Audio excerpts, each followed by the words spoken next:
meus irmãos, minhas irmãs, amigos, paz seja com todos, amém? Estamos aqui mais uma vez para partilhar com vocês o pão, amém? Para compartilhar o alimento, aquilo que Deus ele tem dado para nós, e a ordenança dele para que nós venhamos partilhar com todos, amém? Vamos logo para a palavra, está ali no livro de 2 Reis, capítulo 8, eu vou ler do versículo 1 ao 6. Restaurados os bens da sunamita. Deus, ele restaura, meus irmãos. Ele restitui tudo na nossa vida. Amém? Versículo 1 diz assim: Ora, Eliseu havia falado àquela mulher cujo filho ele ressuscitara, dizendo: Levanta-te e vai tu e a tua família e peregrina onde puderes peregrinar, porque o Senhor chamou a fome e ela virá sobre a terra por 7 anos. A mulher, pois, levantou-se e fez conforme a palavra do homem de Deus. Foi com a sua família e peregrinou na terra dos filisteus 7 anos. Mas ao cabo dos 7 anos, a mulher voltou da terra dos filisteus e saiu a clamar ao rei pela sua casa e pelas suas terras. Ora, o rei falava a Geazi, o moço do homem de Deus, dizendo: Conta-me, peço-te, todas as grandes obras que Eliseu tem feito. E sucedeu que, contando ele ao rei como Eliseu ressuscitara aquele que estava morto, eis que a mulher cujo filho ressuscitara veio clamar ao rei pela sua casa e pelas suas terras. Então disse Geazi: Ó rei, meu senhor, esta é a mulher, e este é o seu filho a quem Eliseu ressuscitou. O rei interrogou a mulher e ela lhe contou o caso. Então o rei lhe designou um oficial, ao qual disse: Faze restituir-lhe tudo quanto era seu, e todas as rendas das terras desde o dia em que deixou o país até agora. Amém? Que Deus seja louvado, meus irmãos, minhas irmãs. Você vê como é que Deus prepara tudo, né, amor? Deus, ele prepara tudo, meus irmãos. Mas ele restitui aquilo que nós perdemos por alguma luta, por alguma situação difícil, mas o Senhor, ele vem e restitui. Mas ele restitui, meu irmão, minha irmã, ele devolve em dobro para nós. Sim, Deus é misericordioso, Deus é tremendo, mas ele faz isso conforme a nossa obediência, né? Se vocês verem aí, né, amor? O que é que Deus fez? Obediência gera bênção, né? Isso. E a importância da obediência é você ouvir o que Deus está falando para você. Porque, irmão, olha, essa mulher sunamita, se você for ver ali, 2 Reis, né, capítulo 8, verso do 1 ao 6, Eliseu falando com a mulher: saia da sua terra, vai para peregrinar em outra terra. E ela foi. Ela não se questionou, não falou nada, simplesmente obedeceu o que um homem de Deus falou para ela. Então, é a importância, irmão, a obediência. E ela foi. Ali largou a terra, largou casa, largou tudo. E se você for ver como ser humano, geralmente a pessoa não ia largar tudo lá e sair e ir embora para outro lugar. Eu vou largar minha casa, vou largar meus bens e vou embora para outro lugar. Mas essa mulher não se importou, ela simplesmente obedeceu. Ela conhecia Deus, sabia quem era Deus e sabia que aquele profeta lá ouvia Deus, sabia que aquele homem era um homem de Deus. Aí a importância de você ter esse conhecimento, esse reconhecimento, quando uma pessoa é de Deus, quando uma pessoa fala com você e você sabe que aquela pessoa é um homem de Deus. Essa é a importância. Aquela sunamita, ela sabia que aquele homem, que aquele Eliseu era um homem de Deus. E ele falou com ela, ela simplesmente arrumou as coisas e foi embora. Ela falou, Porque Deus tinha falado para ele que aquela terra ia sofrer fome por 7 anos. E ela pegou e foi embora. E ficou por 7 anos peregrinando em outra terra, né? Ali na terra dos inimigos ali, né? E ela ficou por 7 anos lá. Depois de ao cabo dos 7 anos, ela retornou a fazer o pedido para o rei das terras dela. Você vê como é que Deus prepara? Deus já estava lá, usando ali o Geazim, para falar com o rei, estava ali na hora certa, no momento certo. Deus não atrasa, nem aumenta, nem diminui. É tudo programado no dia certo, na hora certa. Estava ali o homem, ali o Geazim, que era empregado no Eliseu, estava falando com o rei, falando o que Deus fazia, que Jesus fazia. Então, a importância, né, de ouvir, o rei estava interessado a saber o que Eliseu fazia, os milagres que Eliseu fazia. Você vê a importância disso, que Deus estava ali usando Geazim, estava usando ali o rei, e na hora que ele estava falando, a mulher chegou. E ele falou, olha aqui, essa mulher que Eliseu, né, fez o filho dela reviver de novo. Você vê a importância? E ele fez a pergunta à mulher. E a mulher respondeu, não, sim, ele fez isso. Então ele falou assim, pegou o chefe dali e falou assim, então vá e restitui tudo que ela tem. Você vê como é que Deus, ela não perdeu nada, ela ganhou em tudo isso, ela ganhou. Você vê a importância disso, irmão? Deus, ele faz, ele faz. Na época ali, eram os profetas que eram usados por Deus para falar com as pessoas. Quando Deus queria falar com alguém, Deus usava a vida desses profetas, desses homens, né, que faziam ali, que podiam entrar na presença de Deus.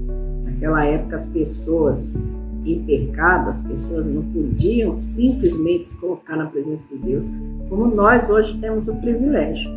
Aí você fala assim, mas eu não peco, irmão, nós peca.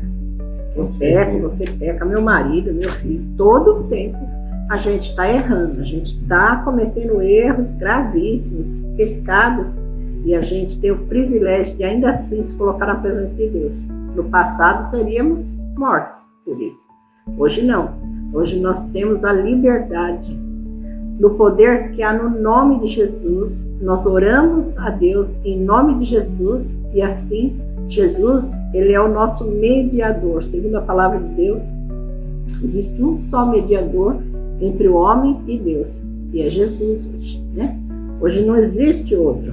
Tem um profeta aqui, tem um profeta lá, eu vou atrás daquela profeta, daquele profeta, porque ele vai falar, porque ele vai fazer. Não, irmão. Hoje somos nós que entramos na presença de Deus.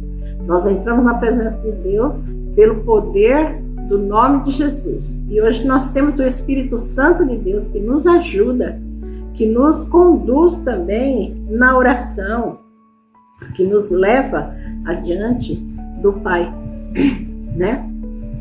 Voltando aqui para essa palavra, nós vemos aqui o que Deus mostrou para mim, para o meu esposo, nesse devocional, meu irmão, de ontem. Nós estávamos estudando a respeito da palavra que nós íamos ministrar hoje, e Deus falava sobre restituir, né? Deus, ele quer restituir tudo na nossa vida. Deus sempre está ali, pronto, preparado. Deus é misericordioso, né? Deus, ele tem um amor, né, tão grande por nós, e ele quer nos ajudar para que nós venhamos ali ter sempre o melhor na nossa vida. Ele está sempre adiante de nós, nas lutas, nas dificuldades, nos problemas do nosso dia a dia que seja. Mas para que isso aconteça, meu irmão, nós precisamos também ser fiel. Assim como Deus é para nós, nós temos que ser para Deus, não é, irmão? Nós se entregar. Nós estamos aqui falando que Deus é bom, Deus restitui, sim, Deus restitui, Deus dá vitória. Deus, ele faz maravilhas, ele faz, mas para isso nós temos que também ser obediente à palavra de Deus. Nós temos que seguir, né, a Deus, né? Nós temos que olhar para Jesus, o sacrifício dele ali por nós.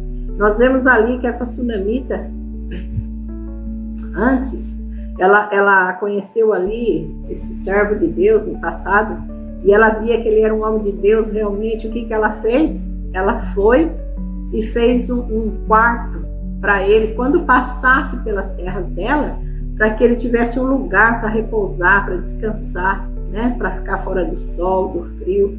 Ela conversou com o esposo dela e eles fizeram ali um lugar para o homem de Deus. E por isso ela foi abençoada, ela teve um filho. Depois, lá na frente, a gente sabe na história que o filho morreu, né?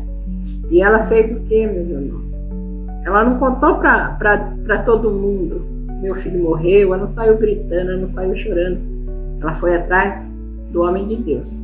Ela foi buscar em Deus para ter a vitória. Então, meus irmãos, a gente vê aí na história da Sunamita tantas coisas, né?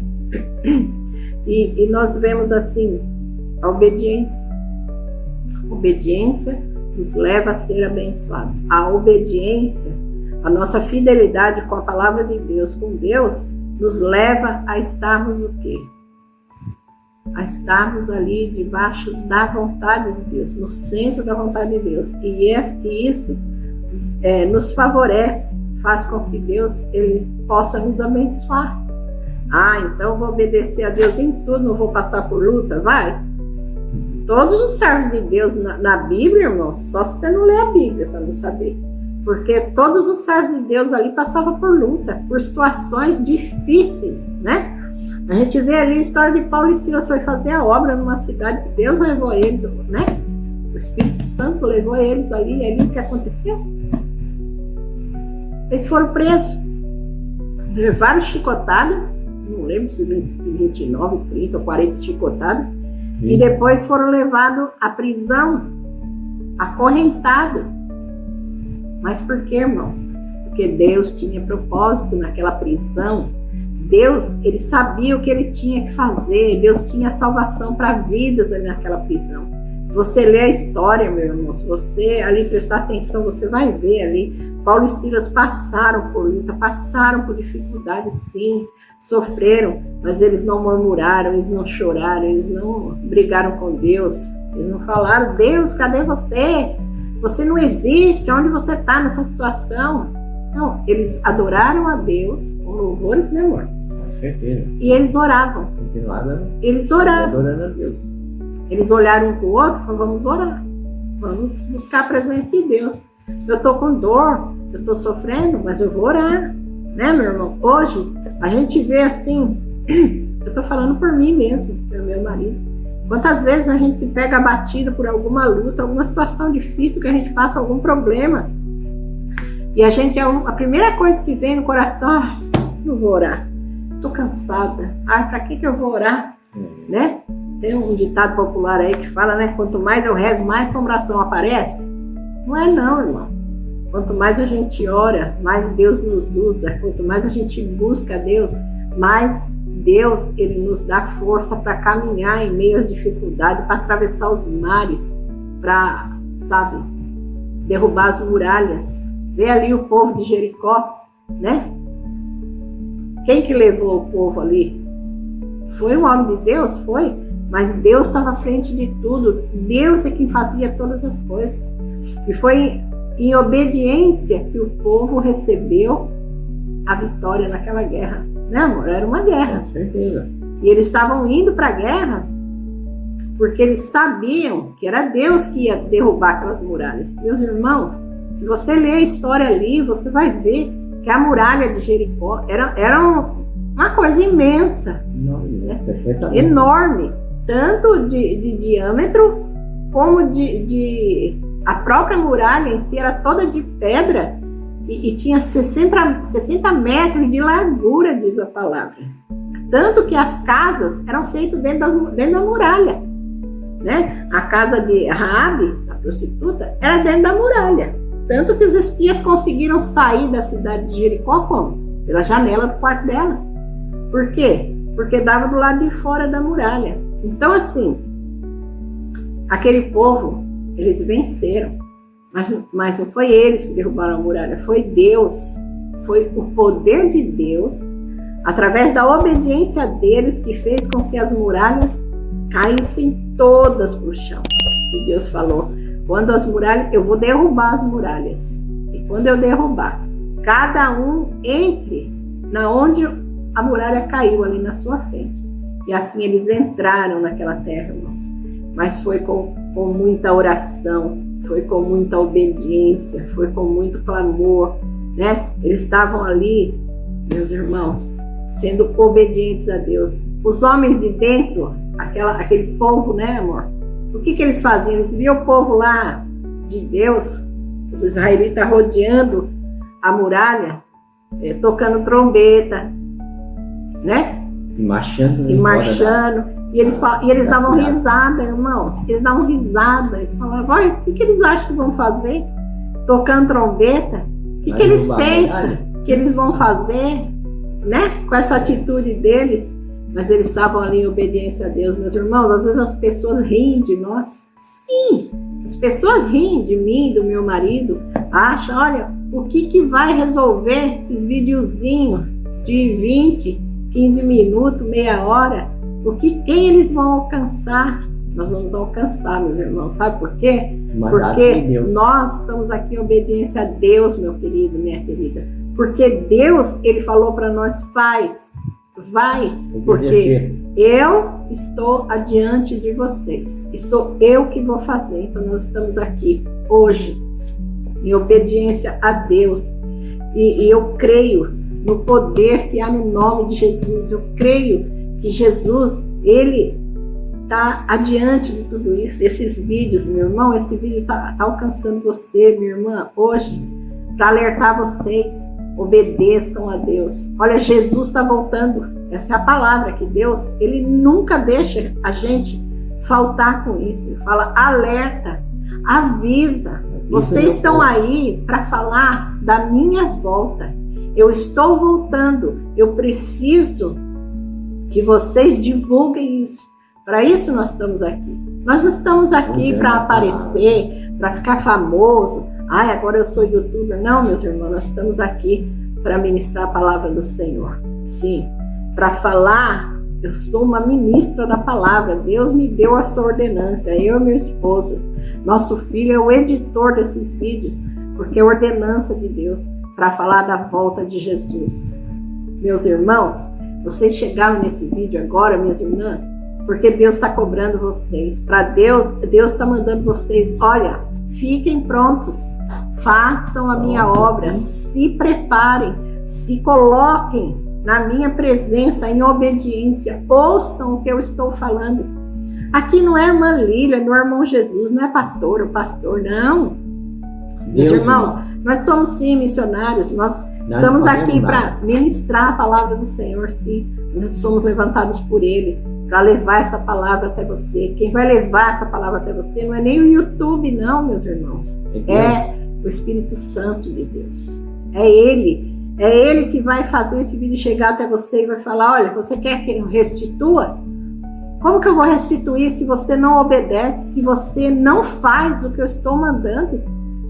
Como que você quer que eu abençoe a sua vida, que eu te dê vitória em meio às lutas, se você nem me busca? Se na hora da luta, da tribulação, você se põe na cama e chora e não quer mais levantar? Meu irmão, o sentimento de cansaço, de desânimo vem sim, mas nós nos levantamos, né, amor? Com certeza. A gente se levanta. Deixar ela bater, né? Sim, a gente não se deixa abater. A gente olha para Jesus e fala, Senhor, eis-me aqui. Eis-me aqui, vou em frente. Está acontecendo tudo isso, Senhor, está difícil. Eu estou chorando, mas eis-me aqui, Pai. Eu vou lá, eu vou fazer aquilo que o Senhor mandou eu fazer. Olha, meus irmãos, nós estamos aqui peregrinando, né? Aonde Deus nos trouxe. Nós não viemos para cá, nós queríamos vir para cá, não. De jeito nenhum nós não queríamos, né? Nós viemos para cá por ordenança de Deus, que assim Deus falou, sou eu que estou levando vocês. Então Deus nos trouxe até aqui. E aqui Deus está colocando dessa forma para nós fazermos a obra dele. É assim que Deus falou, vai, agora trabalhem, agora façam o que eu estou mandando. Nós estamos aqui. Irmãos, Deus vai restituir tudo na vida de vocês. Mas quando Deus falar com vocês, confiem, obedeçam, ficando sempre dentro da sua vontade, né? Pois temos de saber que tudo tem um propósito. Amém, irmãos? Tinha um propósito daquele povo ficar ali rodando em volta da muralha 7 dias inteiros. No 7º dia rodar 7 vezes. Tinha um propósito de Paulo se irritar com aquela moça ali, falando que eles eram servos de Deus, não sei o quê, para que eles libertassem ele, fossem presos, porque Deus queria salvar ali o carcereiro, a família do carcereiro e todas aquelas pessoas que estavam ali na prisão. Sempre tem um propósito, meu irmão. Minha irmã, eu não sei o que vocês estão passando, mas tudo tem um propósito. Olhem para Jesus, olhem para o alto, clamem a Deus, busquem a Deus. Eu não consigo, minha irmã, eu só consigo chorar. Chore, mas chore aos pés do Senhor, irmã. Se põe de joelho no seu quarto, vai ali num particular seu com Deus, meu irmão. Se ajoelhe, se prostre aos pés do Senhor e fala: Senhor, eis-me aqui. Eu estou chorando, mas eu estou aqui. Me usa como for da tua vontade, como for do teu querer. Amém? Meus amados, eu vou continuar esse vídeo no próximo. Então, continue aí, nós vamos falar mais a respeito de obediência, de nós estarmos na presença de Deus. Vai para o vídeo 2, amém? Da sequência. Vocês vão ser muito abençoados pelo Senhor. Fiquem todos com Deus. Se inscreva no nosso canal, deixe seu gostei para nós, compartilhe esse vídeo, amém? Fiquem na paz até o próximo vídeo, se Deus quiser.